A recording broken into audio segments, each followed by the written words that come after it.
የሱዳን ጦር የተባበሩት አረብ ኤሚሬትስና ኢትዮጵያ ከካርቱም ሰው አልባ አውሮፕላን ጥቃት ጋር ግንኙነት አላቸው ሲል ወነጀለ። በቻይና ርችት ፋብሪካ በደረሰ ፍንዳታ በትንሹ 26 ሰዎች ሲሞቱ በደርዘን የሚቆጠሩ ደግሞ መቁሰላቸው ተሰማ። ዶናልድ ትራምፕ በአውሮፓ ህብረት በተሰሩ መኪኖች ላይ የታሪፍ ጭማሪ ካደረጉ የአውሮፓ ህብረት ለእያንዳንዱ ሁኔታ ተዘጋጅቷል ሲሉ የኮሚሽኑ ፕሬዝዳንት ኡርሱላ ቮን ዴር ሌየን አስታወቁ። ፕሬዝዳንት ቭላዲሚር ፑቲን የሀገሪቱን የድል በዓል ምክንያት በማድረግ የ2 ቀናት የተኩስ አቁም አወጁ።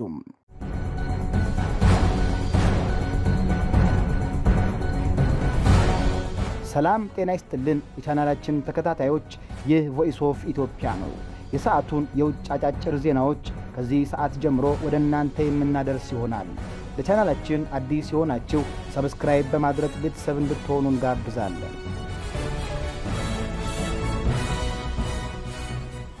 የሱዳን ጦር የተባበሩት አረብ ኤሚሬትስና ኢትዮጵያ ከካርቱም ሰው አልባ አውሮፕላን ጥቃት ጋር ግንኙነት አላቸው ሲል ወነጀለም።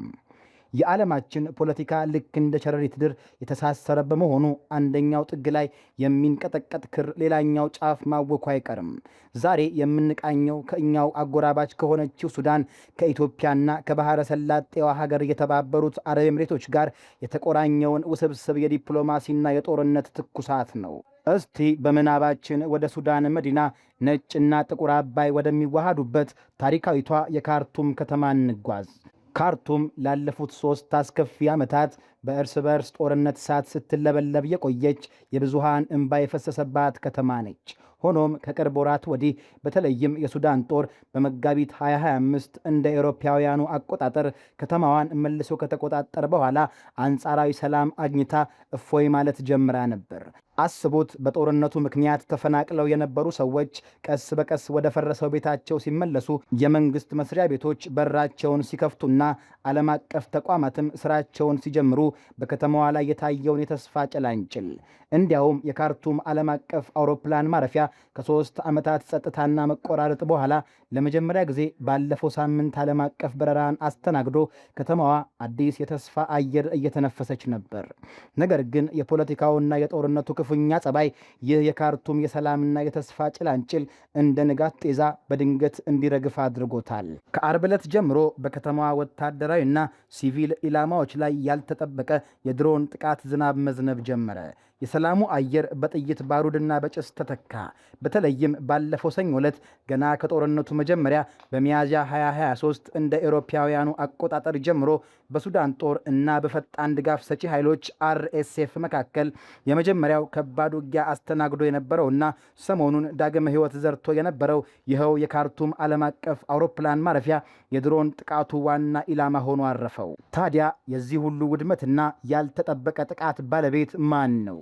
የሱዳን ጦር ይህንን ጥቃት ተከትሎ ጣቱን የጠቆመው ወደ ውስጥ የሱዳን አማጽያን ላይ ብቻ ሳይሆን ድንበር ተሻግሮ ወደ ውጪ ነው።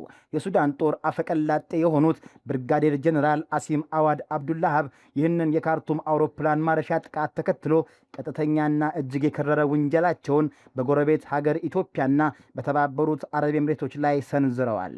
ጀነራሉ በሰጡት ማብራሪያ ይህ አሁን የተከሰተው ጥቃት ድንገተኛ እንዳልሆነና የመንግስታቸው መረጃ እንደሚያሳየው ከመጋቢት 1 ጀምሮ በተለያዩ የሱዳን ግዛቶች ላይ የሚሰነዘሩት የድሮን ጥቃቶች የሚነሱት ከኢትዮጵያዋ የባህር ዳር ከተማ አውሮፕላን ማረፊያ መሆኑን አስታውቀዋል። የሱዳን ጦር ለዚህ ውንጀላው እንደ ማስረጃ የሚያቀርበው በመጋቢት አጋማሽ ተመታ ከወደቀችው ድሮን ያገኘውን መረጃ ነው። እንደ ሱዳን ገለጻ ከዚች ከተመታች ድሮን የተገኘው የቴክኖሎጂ አሻራ ጥቃቱን ከባህር ዳር አውሮፕላን ማረፊያና ከተባበሩት አረብ ኤሚሬቶች ጋር በቀጥታ የሚያስተሳስር ነው። የካርቱም አየር መንገድ ጥቃትም ከዚሁ አውሮፕላን ማረፊያ በተነሳ ሌላ ድሮን የተፈጸመ ነው ሲሉ ጀነራሉ አክለው ወንጅለዋል። ይህ የሱዳን ጦር ድንበር ዘለል ውንጀላ ግን በኢትዮጵያ በኩል ዝም ብሎ የታለፈ አልነበረም። የኢትዮጵያ የውጭ ጉዳይ ሚኒስቴር ባወጣው እጅግ ጠንካራ መግለጫ የሱዳንን ክስ ምንም አይነት መሰረት የሌለው የፈጠራ ውንጀላ በማለት ሙሉ በሙሉ ውድቅ አድርጎታል። ኢትዮጵያ በጎረቤት ሀገራት የውስጥ ጉዳይ ጣልቃ እንደማትገባ በማሳሰብ ሱዳን የራሷን የውስጥ ቀውስ ወደ ውጭ ለማላከክ የምታደርገው ጥረት መሆኑን ጠቁመዋል። ይልቁንም አጸፋዊ በሆነ መልኩ የሱዳን የጦር ኃይሎች ጸረ ሰላም ኃይሎችን ይደግፋሉ፣ እንዲሁም የኢትዮጵያንም የግዛት አንድነትና ሉዓላዊነት ይጥሳሉ በማለት ኢትዮጵያ ጠንከር ያለ የመልስ ምት ሰጥታለች። በሌላ በኩል ደግሞ የዚህ የድሮን ውንጀላ ሌላኛዋ ተካፋይ የሆነችው የተባበሩት አረብ ኤምሬቶች ለዚህ አዲስ ክስ ወዲያውኑ የሰጠችው ይፋዊ ምላሽ የለም። ሆኖም የሱዳን መንግስት ከዚህ ቀደምም ቢሆን የፈጣን ድጋፍ ሰጪ ኃይሎችን RSF ትደግፋለች፣ የጦር መሳሪያም ታቀርባለች እያለ በተደጋጋሚ ኤምሬቶችን ሲከስ የቆየ ሲሆን የባህረ ሰላጤዋ ሀገር ግን እነዚህን ክሶች ሁልጊዜም ስታስተባብል መቆየቷ ይታወሳል። ነገሩን ይበልጥ ውስብስብና ልብ አንጠልጣይ የሚያደርገው ደግሞ ከዚህ ቀደም የወጡ ዓለም አቀፍ የዜና ዘገባዎችን ወደኋላ መለስ ብለን ስንቃኝ ነው። ለምሳሌ የሮይተርስ የዜና ወኪል በየካቲት ወር ባወጣው አወዛጋቢ ዘገባ ኢትዮጵያ ለፈጣን ድጋፍ ሰጪ ኃይሎች ወይም RSF በሺዎች የሚቆጠሩ ታጣቂዎችን የምታሰለጥንበት ካምፕ እንዳዘጋጀች እንዲሁም ድንበር አቅራቢያ ያለውን የአሶሳ አውሮፕላን ማረፊያ ለድሮን ኦፕሬሽን በሚያመች መልኩ ማሻሻሏን ዘግቦ ነበር። በወቅቱ ኢትዮጵያ ለዚህ ዘገባ ምንም አይነት ምላሽ ከመስጠት ተቆጥባ ነበር። ዛሬ ላይ ሱዳን የባህር ዳርን አውሮፕላን ማረፊያ ስም ጠቅሳ ስትከስ ጉዳዩ ከወራት በፊት ከተሰራጨው ዜና ጋር ተዳምሮ የቀጠናውን የጂኦፖለቲካ ትኩሳት ወደ ከፍተኛ ደረጃ አድርሶታል። ይህ በአፍሪካ ቀንድ እያንዣበበ ያለው የቃላትና የድሮን ጦርነት የዘመናችን የፖለቲካ ዓለም ምን ያህል የተወሳሰበና የጥቅም ግጭት የበዛበት መሆኑን ያሳየናል። ሱዳን ከውስጥ ደም አፋሳሽ ከሆነ የእርስ በርስ ጦርነት ለማገገምና እንደ ሀገር ለመቆም ስትታገል የውጭ ኃይሎች የውክልና ጦርነት ወይም ፕሮክሲ ዋር ጣልቃ ገብነት ደግሞ ጉዳዩን ይበልጥ እንዳወሳሰበው እያየን ነው። የካርቱም ሰማይ ዳግም በድሮኖች ሲታመስና የሰላም ተስፋዋ ሲጨልም የጎረቤታማቾቹ የኢትዮጵያና የሱዳን ዲፕሎማሲም በክስና በውግዘት ክፉኛ እየሻከረ ነው። ሰላም አገኘች፣ ሕይወት ጀመረች የተባለችው ታሪካዊቷ መዲናም ዳግም ወደ ውጥረትና ፍርሃት ስትመለስ ቀጠናውም ማብቂያ ወደሌለው አዲስ የፖለቲካ አውሎ ንፋስ ውስጥ የገባ ይመስላል። እኛም ይህ የሰማይ ላይ ድሮን እና የምድር ላይ የዲፕሎማሲ ጦርነት ነገ ምን አይነት መልክ ይዞ እንደሚመጣ እያሰብን የነገሩን ፍጻሜ በጉጉት የምንከታተል ይሆናል። በቻይና ርችት ፋብሪካ በደረሰ ፍንዳታ በትንሹ 26 ሰዎች ሲሞቱ በደርዘን የሚቆጠሩ ደግሞ መቁሰላቸው ተሰማ። በማዕከላዊ ቻይና ሁናን ግዛት ውስጥ በምትገኘው ቻንግሻ በተባለችው ከተማ በተለይም የርችት ማምረቻ ማዕከል በሆነችው ሊዩዋንግ ውስጥ ያልታሰበ አሰቃቂ ክስተት ተፈጠረ። በውሃሼንግ ርችት ማምረቻ ፋብሪካ ውስጥ የተከሰተ አንድ ከባድ ፍንዳታ የከተማዋን ጸጥታ አናጋው። ርችት ሰማይ ላይ ሲፈነዳ ደስታን እንደሚሰጥ ሁሉ መሬት ላይ በሰዎች መካከል ሲፈነዳ ግን አሰቃቂ እልቂትን አስከተለ። የቻይናው ይፋዊ የዜና ወኪል ዢንዋ እንዳረጋገጠው በዚህ አስደንጋጭ አደጋ ቢያንስ የ26 ንጹሐን ሰዎች ሕይወት ሲያልፍ 61 የሚሆኑት ደግሞ ቀላልና ከባድ የአካል ጉዳት ደርሶባቸዋል። የፋብሪካው ጣራዎች ተነድለዋል። ግድግዳዎችና ምሰሶዎች ፈርሰዋል። ስፍራውም በነጭ ጢስ ተሸፍኖ ወደ ፍርስራሽነት ተቀይሯል። በመጋዘን ውስጥ የተከማቸ ከፍተኛ መጠን ያለው ባሩድ ባለበት ስፍራ የተነሳን እሳት ማጥፋት ምን ያህል ዘግናኝ ሊሆን እንደሚችል አስቡት። የቻንግሻ የአደጋ ጊዜ አስተዳደር ቢሮ የፓርቲ ጸሐፊ የሆኑት ዲንግ ዌሚንግ ሁኔታውን ሲያብራሩ በስፍራው የነበሩ ያለቁና በከፊል የተሰሩ የርችት ምርቶች እሳት በመያዛቸው ተከታታይና ያልተቋረጡ ጥቃቅን ፍንዳታዎች በስፍራው አስተጋብተዋል። ይህ ደግሞ በሕይወት የተረፉትን ለመታደግ ወደ ስፍራው ለተመሙት በመቶዎች የሚቆጠሩ የነፍስ አድን ሰራተኞች ሌላ ከፍተኛ የደህንነት ስጋት ፈጥሮ ነበር። የፈረሱትን ግድግዳዎችና ጣሪያዎች ሰዎችን በፍርስራሽ ስር ከመቅበራቸውም በላይ መውጫ መንገዶችን ዘግተው አደጋውን ይበልጥ አወሳስበውት ነበር። ታዲያ የነፍስ አድን ሰራተኞቹ ይህንን ስጋት ለመቀነስ ምን አደረጉ? ውሃን በመጨመርና አየሩን እርጥበት አዘል በማድረግ ተጨማሪ ባሩድ እንዳይፈነዳ ጥንቃቄ ከማድረጋቸውም በላይ ቴክኖሎጂን በመጠቀም በርካታ ሮቦቶችን ጭምር በማሰማራት የፍለጋና አድን ስራውን አከናውነዋል። አቅራቢያው በሚገኙ 2 ጥቁር የባሩድ መጋዘኖች ምክንያት ከፍተኛ ስጋት በመኖሩ በአካባቢው የነበሩ ነዋሪዎች በአስቸኳይ ከስፍራው እንዲለቁ ተደርጓል። ይህ አሳዛኝ ክስተት የመንግስትን ከፍተኛ ባለስልጣናት ልብ የነካ ነበር። የቻንግሻ ከንቲባ ቼን ቦዣንግ በሰጡት ጋዜጣዊ መግለጫ የነፍስ አድን ስራው በአብዛኛው መጠናቀቁን ገልጸው የሟቾችን ማንነት የማረጋገጥና የጉዳት መጠኑን የማጣራት ስራ ግን አሁንም እንደቀጠለ ተናግረዋል። ከንቲባው በሐዘን በተሰበረ ድምፅ እጅግ ጥልቅ የሆነ የልብ ህመምና ጸጸት ይሰማናል በማለት ለተጎጂ ቤተሰቦችና ለመላው ህብረተሰብ ይቅርታ ጠይቀዋል። የሀገሪቱ ፕሬዝዳንት ሺጂንፒንግ በበኩላቸው የጠፉ ሰዎችን ለማግኘትና የተጎዱትን ለማዳን የተቻለውን ሁሉን አቀፍ ጥረት እንዲደረግ ጥብቅ ትዕዛዝ አስተላልፈዋል። በተጨማሪም የአደጋውን መንስኤ በፍጥነት በማጣራት ቸልተኝነት ያሳዩ አካላት በህግ እንዲጠየቁ እንዲሁም በሌሎች ቁልፍ የኢንዱስትሪ ዘርፎች ላይ ጠንካራ የደህንነት ቁጥጥር እንዲደረግ አሳስበዋል። በአሁኑ ሰዓት የድርጅቱ ኃላፊ በፖሊስ ቁጥጥር ስር ውለው ምርመራ እየተካሄደ ይገኛል። ከሁሉ በላይ ልብን የሚነካው የዚህ ታሪክ አስገራሚ ግጥምጥሞሽ ነው። አደጋው የደረሰባት ሊዩዋንግ ከተማ በርችት ምርት ረጅም ታሪክ ያላትና የሀገሪቱ የርችት ማምረቻ ማዕከል በመባል የምትታወቅ ናት። የጊኒየስ የዓለም ድንቃድንቅ መዝገብ እንደሚነግረን የመጀመሪያውና በታሪክ በትክክል የተመዘገበው ቻይናዊ ርችት የተፈጠረው ከክርስቶስ ልደት በኋላ ከ618 እስከ 907 ዓ.ም በነበረው የታንግ ስርወ መንግስት ዘመን በዚሁ በሊዩዋንግ ከተማ አቅራቢያ ይኖር በነበረ ሊቲያን በተባለ መነኩሴ ነበር።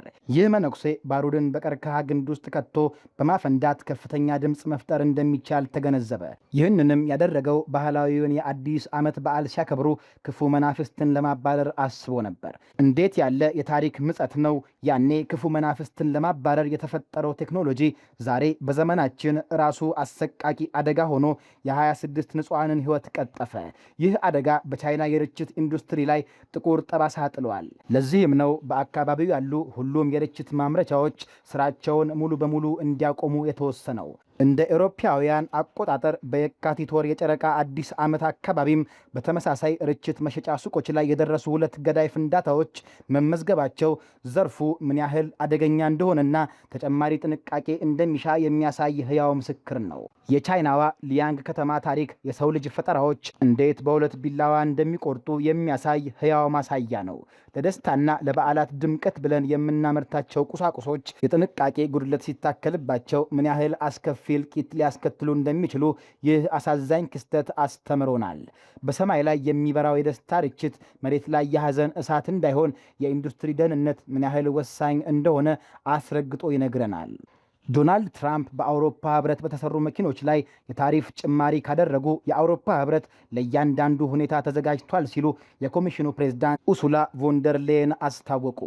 አሜሪካና አውሮፓ የረጅም ዘመን ወዳጆች ቢሆኑም የጥቅምና የክብር ግጭት ሲመጣ ግን ጓደኝነት ቦታውን ለከረረ የዲፕሎማሲ ቃላት ልውውጥና የጉልበት መፈተሻ እንደሚለቅ እያየን ነው።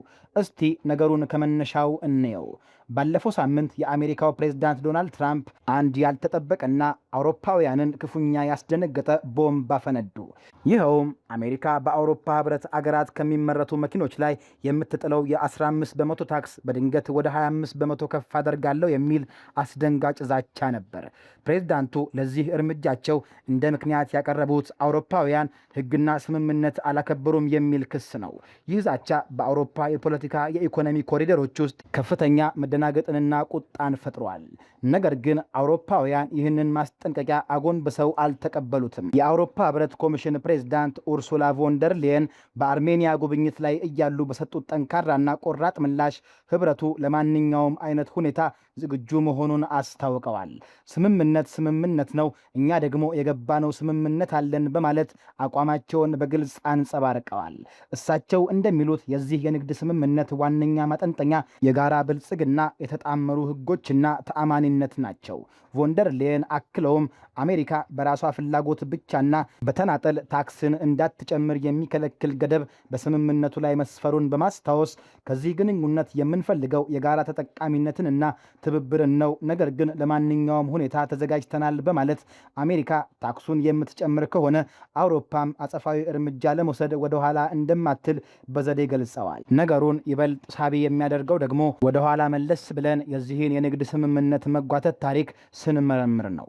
የአውሮፓ ህብረት ከተለያዩ የአሜሪካ ምርቶች ላይ ታክስን ሙሉ በሙሉ ለማንሳት የሚያስችለውን ህግ በማርቀቅና በማጽደቅ የመጨረሻ ምዕራፍ ላይ ይገኛል። ሆኖም ይህ ሂደት በአውሮፓ ፓርላማ ውስጥ ሲጓተት ቆይቷል። ለምን ይመስላችኋል? ምክንያቱም ከፖለቲካዊ ፊልም የማይተናነስ ታሪክ አለው። ፕሬዝዳንት ትራምፕ ግሪንላንድን ከዴንማርክ ለመግዛት ያደረጉት ያልተጠበቀና አስገዳጅነት የታከለበት ሙከራ በአውሮፓ ፓርላማ አባላት ዘንድ ከፍተኛ ቁጣን በመቀስቀሱ የንግድ የስምምነቱ ሂደት ሆን ተብሎ እንዲጓተት ምክንያት ሆኖ ነበር። የፓርላማ አባላቱም ለወደፊቱ መከላከያዎችን ይበልጥ ለማጠናከር ሲሉ በመጀመሪያው የስምምነት ሰነድ ላይ የተለያዩ ማሻሻያዎችን አድርገዋል። አሁን ወዳለው ነባራዊ ሁኔታ ስንመለስ ብራሰልስ እና ዋሽንግተን ባለፈው ዓመት ባወጡት የጋራ መግለጫ መሰረት አውሮፓ ህብረት ህጉን ማርቀቅና ማስተዋወቅ ሲጀምር እንጂ የመጨረሻው ማጽደቂያ ላይ ሲደርስ ሳይሆን አሜሪካ በአውሮፓ መኪኖች ላይ የጣለችውን ታክስ ወዲያውኑ መቀነስ ነበረባት። በተመሳሳይ ጊዜ አሜሪካ በማንኛውም የአውሮፓ ምርቶች ላይ ከ15 በመቶ በላይ ታክስ ላለመጣል ተስማምታ ነበር። ይህም ተጨማሪ የንግድ እገዳዎችን እንዳትጥል የሚከለክል ስምምነት ነው። ነገር ግን ፎንደር ሌየን እንዳሉት አሜሪካ ከዚህ የተስማማችበት የ15 በመቶ ጣሪያ ጋር ራሷን ማጣጣሟ አሁንም የተንጠለጠለና ያልተፈታ ጉዳይ ነው። እሳቸውም ዲሞክራሲያዊ አሰራሮችና የፓርላማ ሂደቶች የራሳቸው ጊዜ የሚወስዱ መሆናቸውን አሜሪካ እንድትገነዘብና አሰራሩን እንድታከብር አጥብቀው ጠይቀዋል። በአጠገባቸው ቆመው የነበሩት የአውሮፓ ምክር ቤት ፕሬዝዳንት አንቶኒዮ ኮስታም 27ቱ የህብረቱ አባል ሀገራት ከኮሚሽኑና ከፕሬዝዳንቷ ቮንደር ሌየን ጎን ሙሉ በሙሉ እንደሚቆሙ በማረጋገጥ አውሮፓ በዚህ ፈታኝ ወቅት ያላትን የማይናወጥ አንድነት አሳይተዋል። ከዚህ ሁሉ የቃላት ጦርነትና ማስጠንቀቂያ ጀርባ ግን የዲፕሎማሲው በር ሙሉ በሙሉ አልተዘጋም።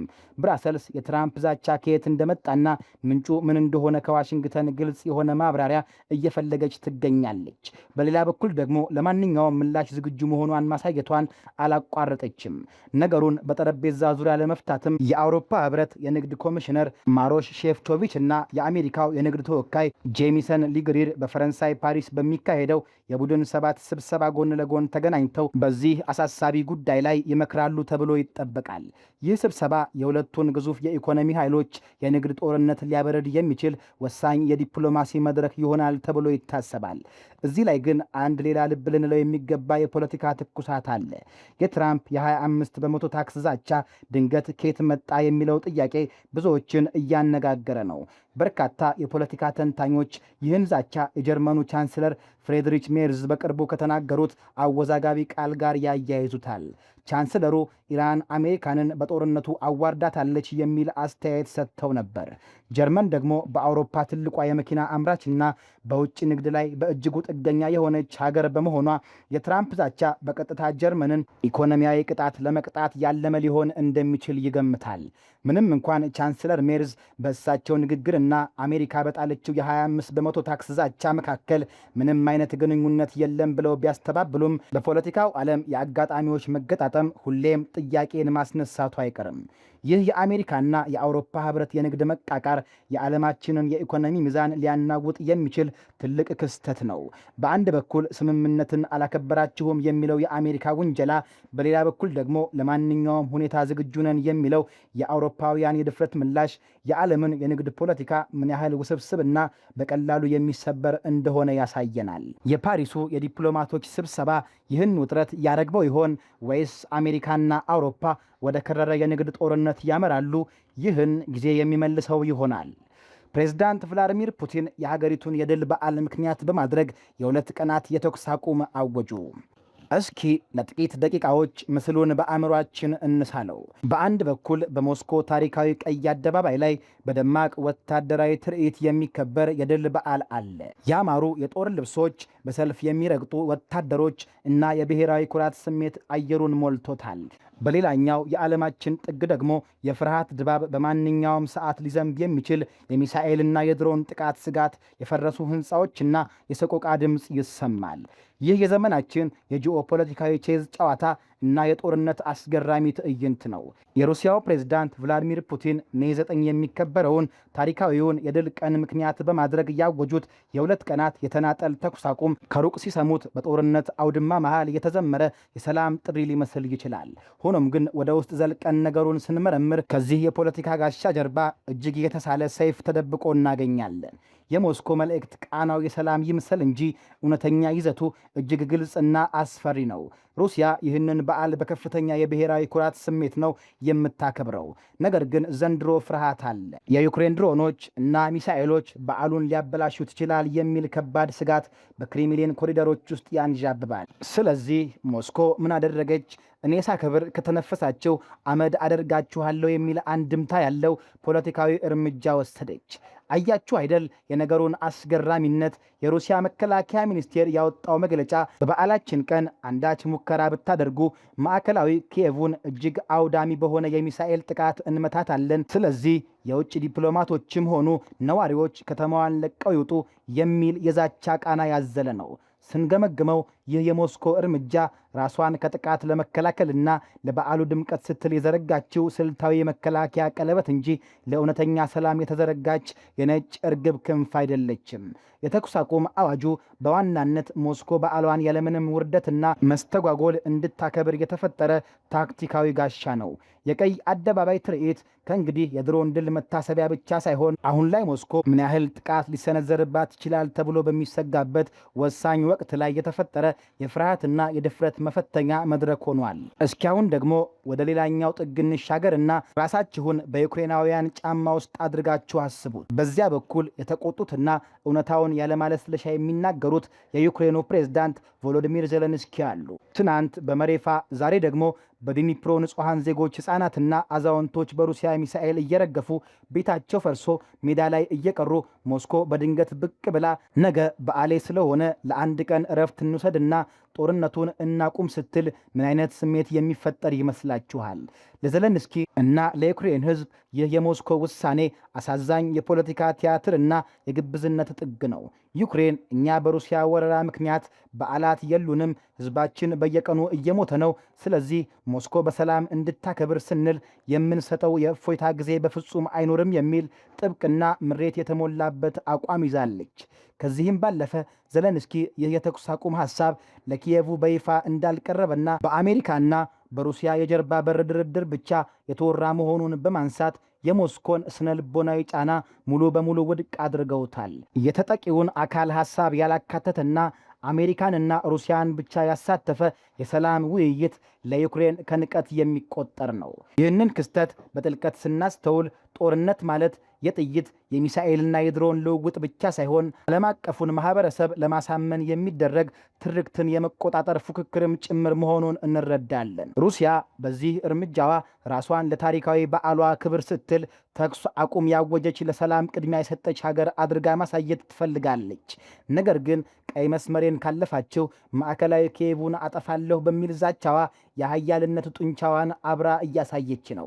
በሌላ በኩል ዩክሬን ይህ ፍጹም ግብዝነት ነው፣ በሌላ ሀገር ላይ ጦርነትን ጀምራችሁ ህዝቡን እየጨፈጨፋችሁ የራሳችሁን ባህል በሰላም ማክበር አትችሉም በማለት የሩሲያን የሞራልና የታክቲክ የበላይነት ለመንጠቅ እንዲሁም የተኩስ አቁም አዋጁን ከንቱነት ለዓለም ለማጋለጥ ከፍተኛ ጥረት እያደረገች ነው። እንግዲህ ይህ የተኩስ አቁም እውነተኛ ሰላም የሚያመጣ የሽግግር ድልድይ ሳይሆን ሁለቱም ሀገራት እንደ ተወጠረ ቀስት በቀጣይ ለሚወስዱት አውዳሚ እርምጃ የሚዘጋጁበት ጊዜ ነው። የድል ቀን በሁለተኛው የዓለም ጦርነት ፋሺዝም የተሸነፈበትንና ሰላም የመጣበትን ቀን የሚያዘክር ታላቅ በዓል ቢሆንም ዛሬ ግን እጅግ አደገኛ በሆነ የጦርነት ነበልባል መሃል እንደበራችና መቼ እንደምትጠፋ እንደማይታወቅ ሻማ ሆኖ አልፏል። ሞስኮ ለውጭ እይታ በሚያምር ወታደራዊ ሰልፍ ብትደምቅም ከውስጥ ግን የፍርሃት ድባብ ውጧታል።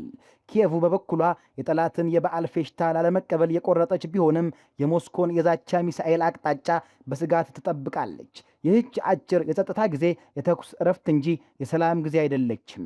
ይልቁንም መጪው ጊዜ ምን ያህል አስከፊ ሊሆን እንደሚችል የምታመላክት ዓለም ትንፋሹን ውጦ የሚጠብቃት አደገኛ የዝምታ ማዕበል ናት። የዛሬው ዓለም አቀፍ አጫጭር ዘገባዎቻችን በዚሁ ተቋጨ።